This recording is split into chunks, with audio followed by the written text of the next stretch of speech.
Sorry na, feeling ko kasi mas may intindihan nyo pag ganun yung mga examples ko. Wala akong intensyong manakit, gusto ko lang matuto kayo. So, sagot pa tayo. 10 years blank too long to wait for someone who was never sure in the first place.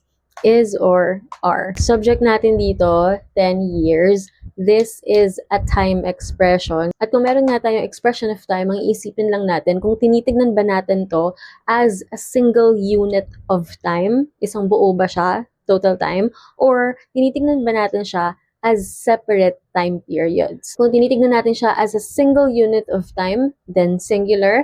Pero kung tinitignan natin sila as magkakahiwalay na time periods, plural. In this case, tinitignan natin yung 10 years as yung wait time mo. Yung 10 years dito, single unit. One unit lang siya. Yung kabuoang period na maghihintay ka sa tao na yan. At dahil nga single unit natin siya tinitignan, tamang sagot is 10 years is too long to wait for someone who was never sure in the first place. Now, paano naman yung sinasabi ko na tinitignan natin sila as separate time periods? Parang ganito siya. The past 10 years were all different.